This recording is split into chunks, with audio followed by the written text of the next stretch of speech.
What up, y'all? I'm back on my Earl and Bud shit again, man, because I ain't gonna leave this shit alone till somebody land on that motherfucking mat. On the end of the night, they fight. So, as y'all come into this video, y'all smash that like button and subscribe. If you ain't already subscribed, hit that subscribe button. Now, look, y'all. I did a video a few days ago. You can go check it out if you ain't seen it already, titled Errol Spence inside game versus Terence Crawford ability to fight on the back foot. Even though I know Errol Spence can do all that shit too, I just wanted to highlight something that I know Terence Crawford does well. You know, one of his best suits and one of Errol Spence's best things he can do. So, you know. But with all that being said, with me talking about Errol Spence's ability to fight on the inside and Bud, you know, can fight on the back foot and all that type of shit, the deeper thing is, I don't know if Bud even gonna make it past Errol Spence's jab. I'm gonna let that sink in, let that sizzle in nigga's spirit for a second. Hit that like button while it's sizzling. You know, I'm gonna let that sizzle. Bud can't even, I don't even know that ain't gonna be able to get past Errol Spence's jab, bro, because Errol Spence's last fight versus Danny Garcia, man, Errol Spence was fresh off the wreck, first fight back. A lot of niggas talked about how good Danny Garcia timing was. You know what I'm saying? Which he did have great timing, but a lot of people talked about the timing, and a lot of people talked about the power. They really highlighted Danny Garcia power. Power this, man. You know, shit like that. You know, Errol Spence just came from the accident, and the nigga had a whole new grill from my understanding. Errol Spence had a whole new grill, whole new teeth, and all type of shit, right? And something just goes across my mind that if Danny Garcia hit it so hard, why the fuck that nigga ain't knock out one of that nigga? I should at least seen a motherfucker tooth fly or something. You know what I'm saying?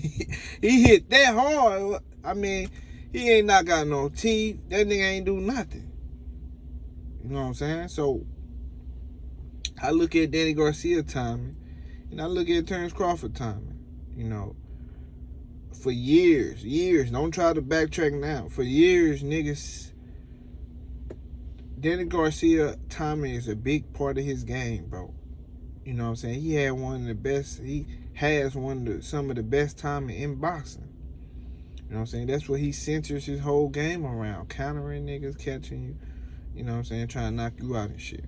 Same thing Canelo do. Canelo got a bit more added to his repertoire, but, you know, that's something he does a lot also. So I look at Bud versus Shine, I can tell that Bud got some good timing, right? I'm not sure who timing is better between Danny or Bud, because they never fought or whatever, but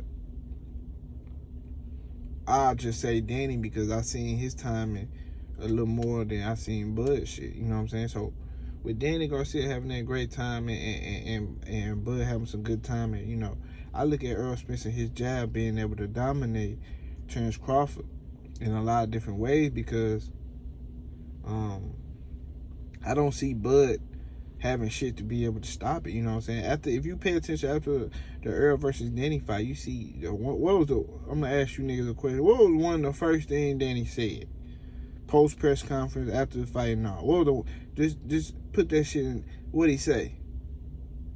He said that jab. That was the first thing that came out that nigga mouth. That jab, man. He has a good jab.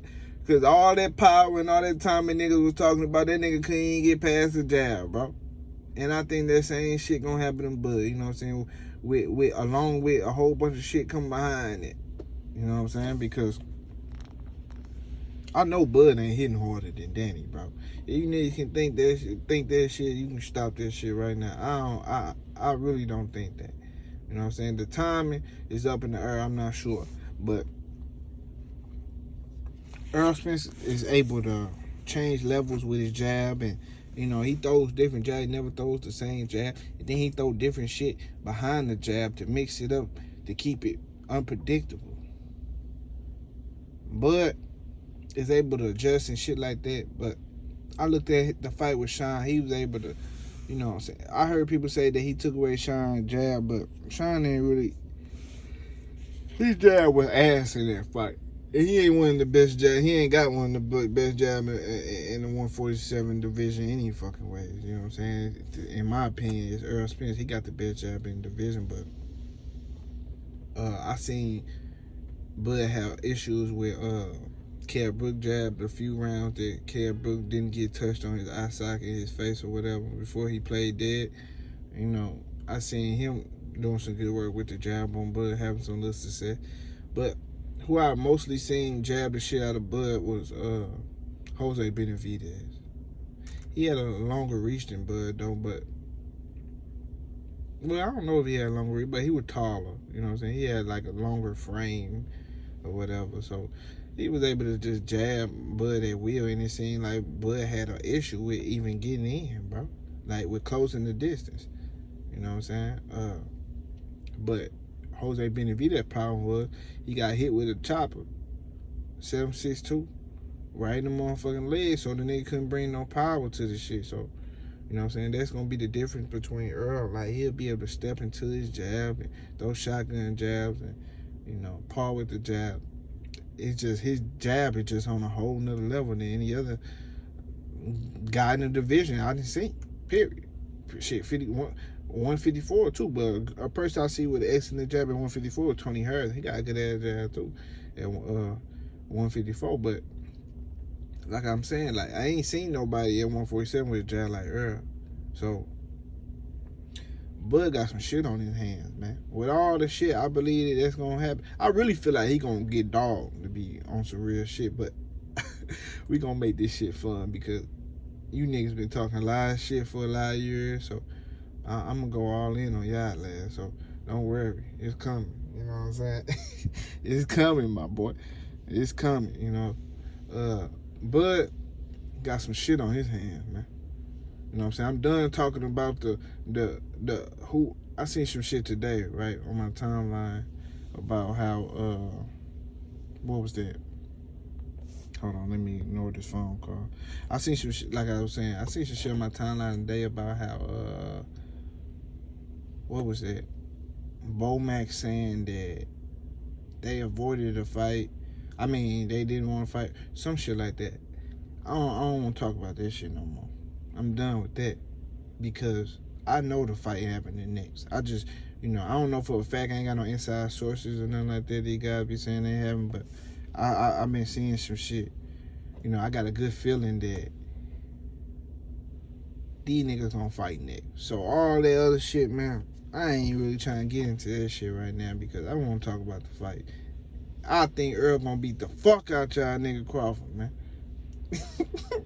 I'm just saying, man. It is what it is, man. So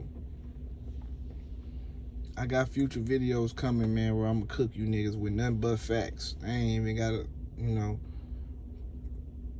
say a lot about what I think, for real, for real. It's a whole lot of facts I can unravel and shit like that to squash these guys and their little topics and shit like that. But, you know, like I said, man, Bud, he probably won't even get past Errol Spence jab to be able to, you know, to have the type of fight. He ass on the inside anyway, so it's like Errol Spencer's, you know, Errol Spencer smash him on the inside, so it ain't even, he don't even get past the jab or not. Because if he get past the jab, he managed to slip the jab somehow. You get on the inside, nigga, it's a left uppercut coming right to your motherfucking belly button, nigga.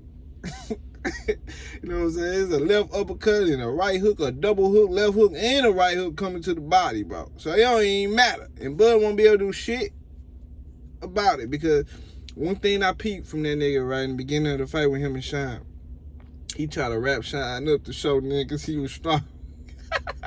He wrapped Shine ass up and just walked into the thing. Like, man, Shine ass ain't do no strength and conditioning and shit, man. Fuck all that, man. Shine, he dropped the ball, man. Errol Spence, without no strength to training or no shit like that, that nigga automatically he just naturally strong, bro. Physically strong. And he hit hard. So it's just a difference, bro. It's a difference. I guarantee you that nigga can't wrap Earl up and walk him to the rope. That shit ain't happening, man. Difference with Earl and other guys is you trying to wrap him up, but he getting low on you. He digging to the body as you trying to wrap up and shit. So that's why I like that nigga so much, man. That inside fight, man. A lot of niggas ain't that good in that inside fight these days, but Errol Spence do that shit effortlessly, man. You trying to wrap him up, y'all tussling on the inside. He finding spots, picking spots on your body, fucking you up, taking the air out you. So, Bud better watch out, man. That's all I got for now, man. Y'all hit that like button, subscribe to the channel if you ain't subscribed already. Now I'm out, y'all. Deuces.